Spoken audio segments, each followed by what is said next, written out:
Probably think of long-awaited Donald Harris. 65 people have been killed in demonstrations that began in Tehran almost 2 weeks ago. Some 60 Americans, bound and blindfolded, are now beginning their 6th day of captivity inside the U.S. Embassy in Tehran. So far, more than 3,000 people have been killed, according to the World Health Organization.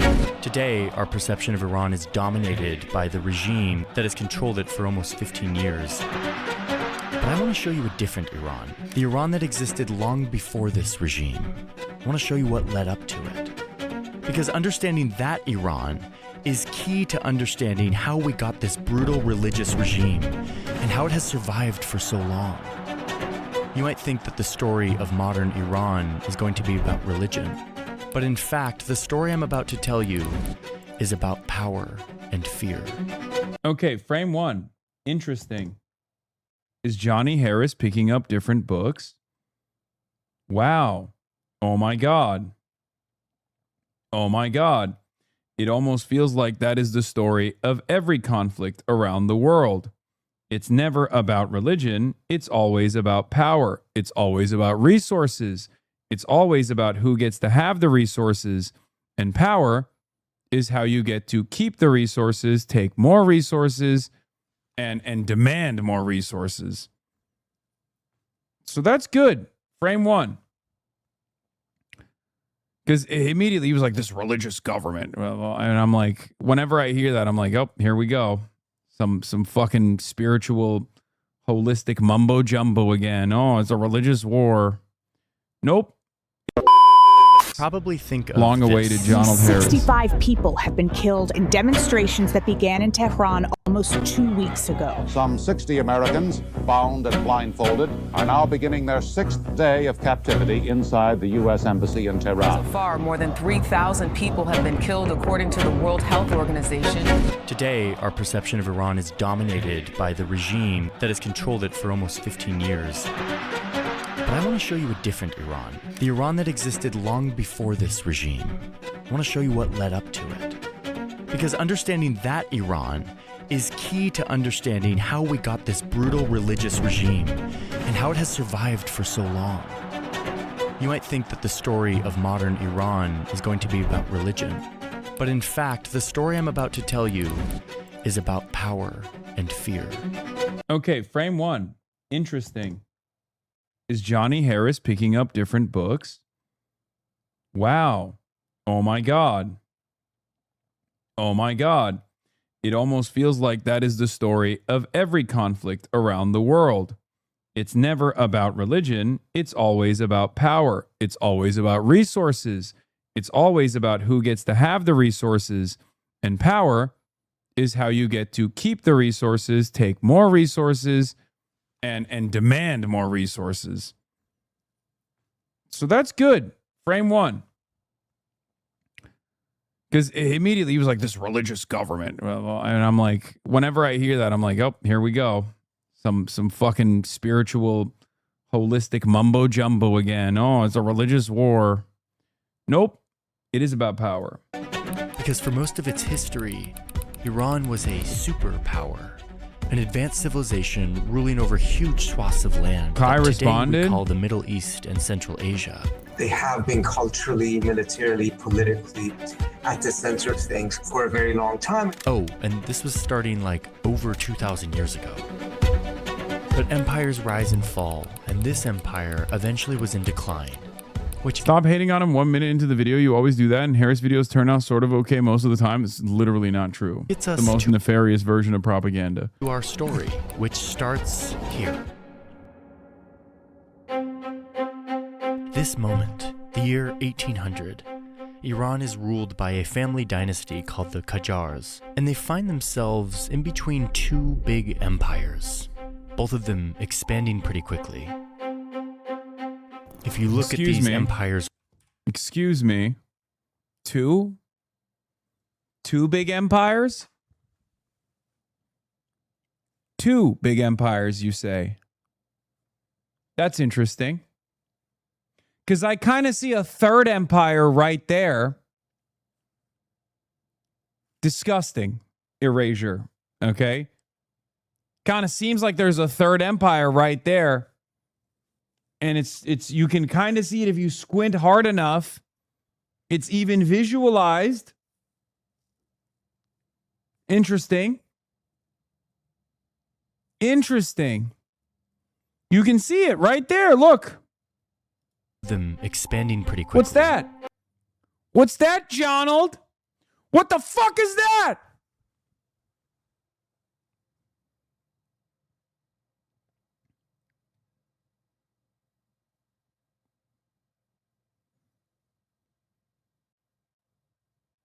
Messed up. If you look at these empires' old maps, you'll see that both of them called this place Persia. That's what outsiders called Iran.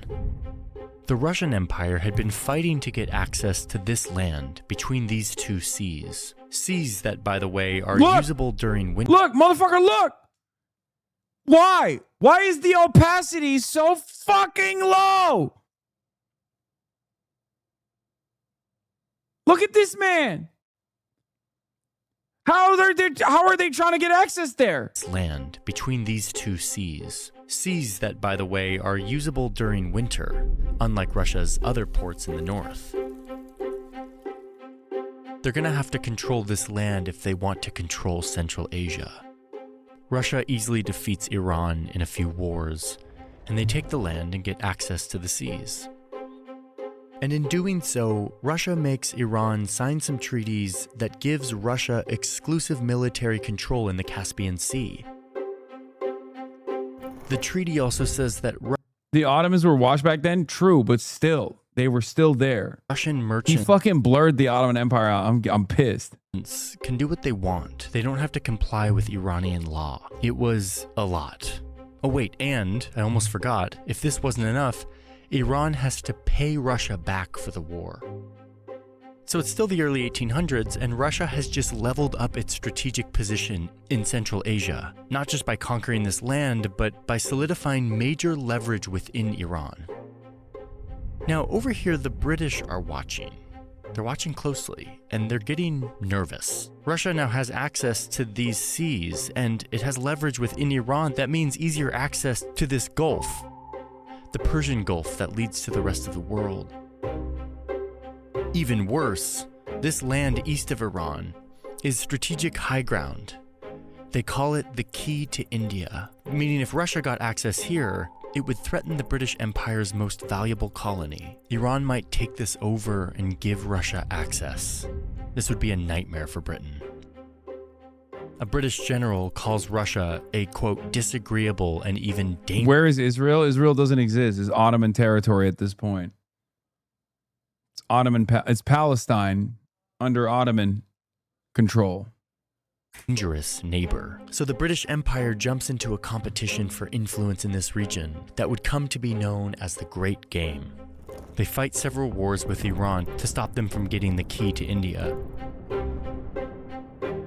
And this is where you start to see a really important pattern that we need to pay attention to. It's the reason I'm making this video. It's the thing that explains the modern day Iran and its conflict with its neighbors. The British openly say that, quote, we do not want to occupy Iran, but we cannot see it occupied by our foes, aka Russia. Iran is too big and mountainous to actually Where have I heard that one before, man? That's crazy. Good thing countries never do that now. Good thing countries never say stuff like that, especially not this country that we're in. conquer. They just need to control it from the outside. Meanwhile, the king of Iran is struggling. He needs money to run his country, so he sees an opportunity to play these two competing empires off each other by selling them different forms of influence inside Iran, like the exclusive right to control key industries inside the country, basically monopolies in exchange for cash. These are called economic concessions, and they give the empires influence in Iran without having to invade, all while making money in the process. Let me just tell you something really quick. The US and Iran signed a ceasefire agreement last month. But a ceasefire doesn't necessarily bring certainty. And the issue for most of us back home is that this is a story that's so... Stop. Ground news. Come on, dude. Come on, Johnny. God damn it, Jonald. Awesome. Every information called different Fuck. things in you makes a complete link. Thanks Ground News for sponsoring this video. Diabolical. So over the next few decades, British and Russian engineers, bankers, merchants, and soldiers flood into Iran. Another $4 million in APAC money to Stevens. Oh my God. Oh my God. Another $4 million. APAC United Democracy Project files $4.19 million in app by supporting Haley Stevens and opposing Abdul Al Sayed, bringing their total to $19.4 million, putting Haley Stevens' updated total at $24.8 million. Oh my God. Israel comes to me in my dreams. That's right. Israel comes to me in my dreams. What gives? Israel comes to me in my dreams. Hell yeah. Maddie Maroon, Trump's biggest donor. Israel, Haley Stevens' biggest donor. Oh my God, there's fucking 3 more weeks of this shit, dude. Every week there's gonna be like another 10 million, another 10 million.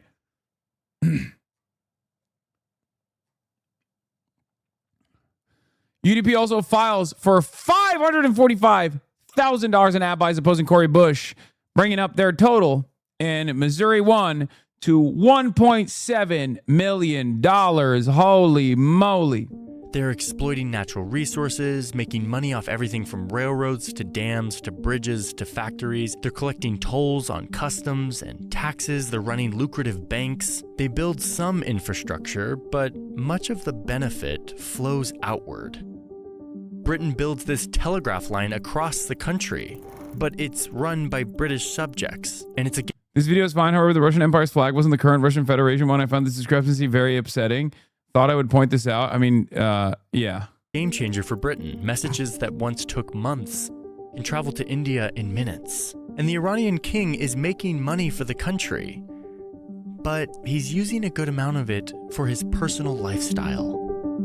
As kings do. By the way, I'm going to start using the Farsi word for king to describe this leader. The word is Shah. And even though this guy's basically a king, he is a king within the particular political context of Iran. It's the same reason we use like Tsar to talk about Russian kings, or Sultan to talk about an Ottoman king, Padishah, or Pharaoh in ancient Egypt, or Emperor in China. You get the point. So the king going forward is the Shah. Okay, so the Shah is selling all of these industries Shah of Persia, Shah of Iran. And then in 1890, the Shah sells Britain a total monopoly on tobacco for 50 years. Tobacco is a major... This is how you talk about Japan, by the way, man. Shut up. Part of daily social life in the country, but now everything has to go through a British middleman. This really hits a nerve. The people are starting to become fed up with outsiders controlling their country. So they band together and protest. And it works. The Shah cancels the tobacco agreement with Britain. Iranians are starting to realize that mobilizing together can bring about change. They rise up again in 1905, demanding a constitution. They want to put limits on the king's power. They want to create a parliament. They want to have representation. And they want to limit all these secret deals that the Shah has been making, selling off their country to foreigners. This is among the first constitutional revolutions in the Middle East. And it's looking like it's working. It's the early 1900s, and Iran has a parliament. The Shah is letting this happen, but very soon after, I'm gonna lose it, dude. And the next guy, his son... I'm going to fucking lose it. I'm going to fucking lose it. I'm going to lose it. He said this is among the first constitutional revolutions in the Middle East. Okay. I didn't like the Ottoman erasure initially. Okay. I didn't like the Ottoman erasure initially, but this is a bridge too far. Excuse me. It's right there. It's right fucking there. And it was 30 years prior. Hello? God damn it. Jonald.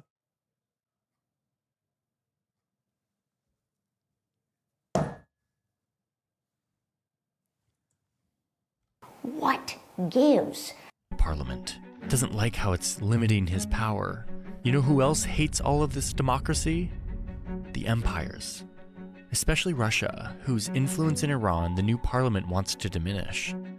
So Russia sends in 12,000 troops to support the Shah. They show up to the parliament with a bunch of cannons and they open fire on the parliament building. They kill hundreds of lawmakers and constitutional revolutionaries. They arrest many surviving revolutionaries. Others are executed. The Shah is killing... What, Atatürk? No, bro. The Ottoman Constitution. Tanzimat. The Ottomans had a constitution before this in the 1800s in 1876, I think. I guess he just thinks Ottoman Empire is European. That's what he's... That's why he didn't fucking mention us. Probably. That's what it is. It's not Cove. It's not. I mean, it's the sick man of Europe. Still Europe, you know what I mean? Like still in Europe, sick man. Where? They don't say sick man of Asia. They say sick man of Europe. So I guess technically still European. I don't know. His own people with the help of outsiders. And unfortunately, this is something we will see again. But the Iranians striving for democracy fight on, and they gain back some power in the country. It's the early 1900s, and this pattern that we've seen for 100 years continues, the struggle for influence in strategically located Iran. Germany enters the scene, and Russia and Britain realize that they need to team up to keep German influence out. So instead of fighting each other, they divide Iran into spheres of influence and promise not to cross into each other's area. Of course, Iranians had no say over these lines of influence. And then, a year after the empires slice up the country into spheres of influence, there's a discovery that will make Iran even more valuable to control. Oil. Lots of oil. Now, the Shah had sold the rights to explore for oil to a wealthy Englishman in 1901. And after 6 years of searching, he finally found it. Now, the British Navy would be switching from powering its ships with coal to oil. So look what happened here. Iran went from being a buffer zone that protected British trade routes and their vital colony to holding the key to Britain's naval dominance, which is their global dominance. Britain is not leaving Iran anytime soon. They would go on to establish a company we know today as British Petroleum, or BP. And of course, they send troops to protect this vital resource. Right in time for a war to break out in Europe. When World War I begins, Iran declares neutrality. They want no part in this fight, but the fight comes to them anyway. Iran is too strategically important, especially with all this oil. The war ravages Iran's economy, and at least 2 million Iranians died. Maybe he'll mention these guys this time. I don't know. I mean, they were an active player, you know, won the battles, lost the war type of thing, you know, maybe like a brief mention. I don't know. I mean, from food shortages and disease caused by the war. Once again, Iranians are paying the price while the empires fight to protect their wealth and influence. After the First World War, Russia is going through a communist revolution, turning into the USSR or Soviet Union, and they leave Iran. But they're just next door. They could come back at any time. But for now, it's just the British Empire, who wants to increase their influence here even more due to the vast oil reserves they're discovering. Oil had been a game changer in World War I. It's one of the reasons the British won, and Germany, who didn't have access to nearly as much oil, lost. Oil is a strategic weapon. They can't leave Iran. Yeah, it is kind of crazy. It's got to be a bit that he has the Ottoman flag at 20% opacity for the whole video without mentioning it once, while also talking about like regional events that took place that are, you know, fairly impactful. I don't know what the F is about. I'm not seeing it. I'm not experiencing it.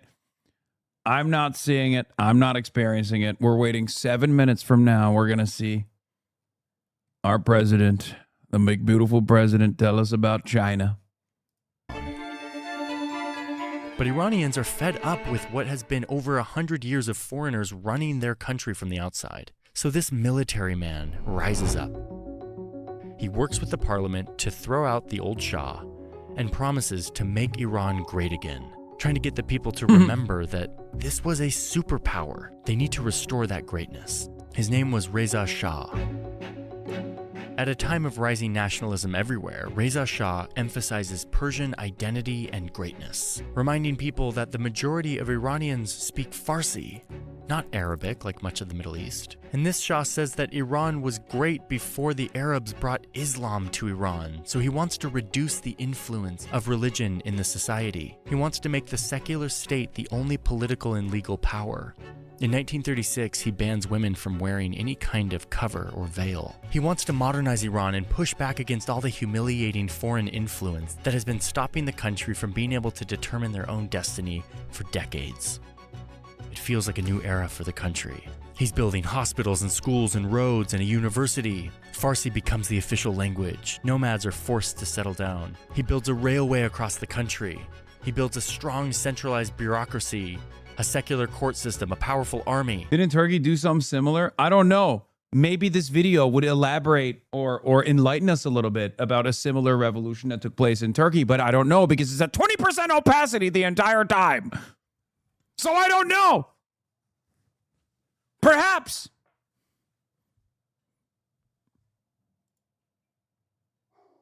Perhaps similar things, similar changes were taking place in other places. Who knows?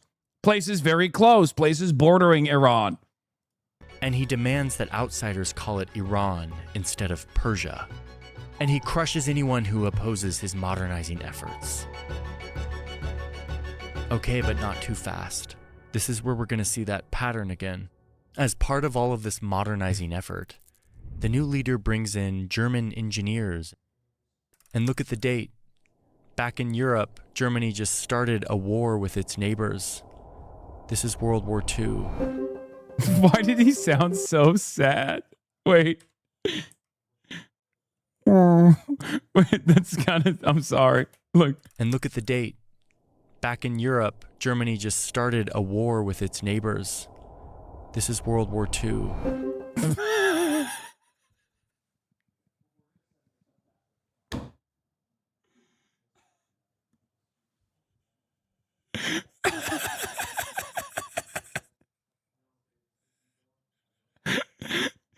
This is World War II. Sad.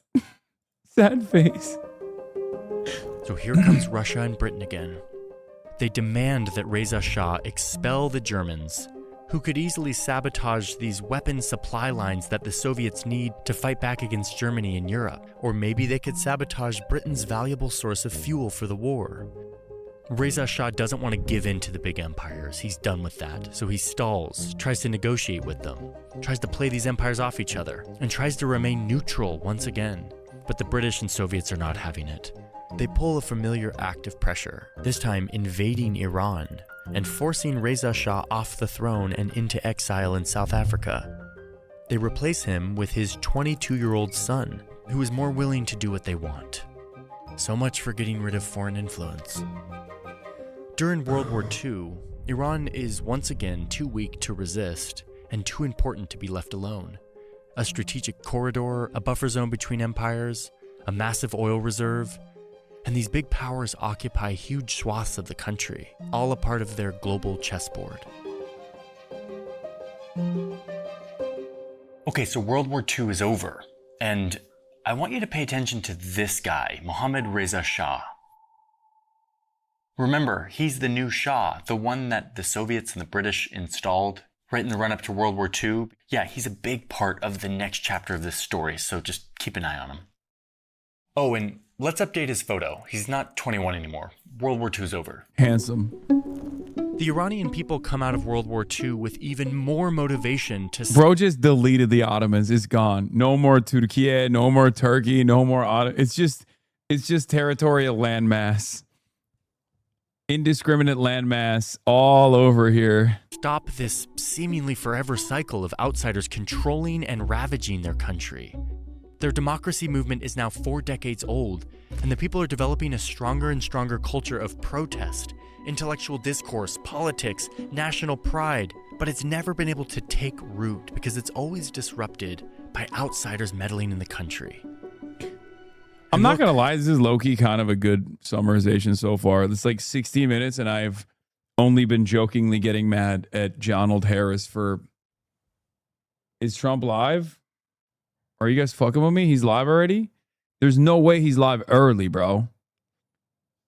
Trump has never been early to anything in his life.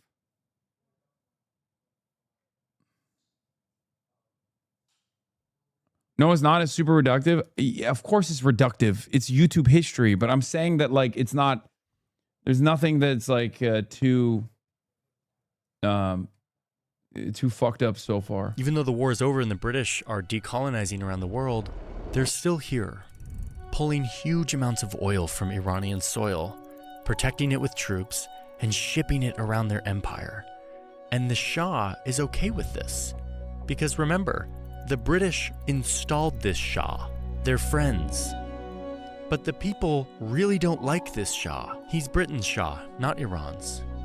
He's a symbol of more of the same, foreigners controlling the country. But you know who they do like? This guy. Mohammad Mossadegh.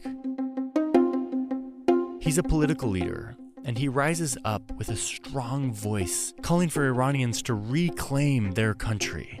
Mossadegh wants to reject all imperial powers so that Iran can chart its own course. And item number 1 on his list is oil. Britain is pumping loads of oil out of Iran, but Iran is only getting 16% of the company's profits. So, the Iranian parliament asks to renegotiate the oil deal to more of an even split. They want it to be more like 50-50. Okay. I mean, it's even this Britain's is like open to negotiation. They'll give more money, but not 50%. So the Iranian prime minister accepts this. But when he goes to parliament for approval, who stands up to reject it? Mohammad Mossadegh, who argues that this valuable resource is Iran's. They should control it completely. Uh-oh. Britain's starting to get nervous. They say, okay, fine, we'll do the 50-50 split. But it's too late. The political and public momentum towards Iran getting full control is too strong. The prime minister who was opposed to nationalization of the oil gets assassinated. And who does the parliament elect to be the new prime minister? Mossadegh. Mossadegh looks like the guy who's gonna finally put an end to foreign control, to usher in a new Iran, one that's run by the people, not by the empires. It's 1951, and Mossadegh's proposal to take back the oil company goes to parliament. all right, we're 1 minute and they late. approve it.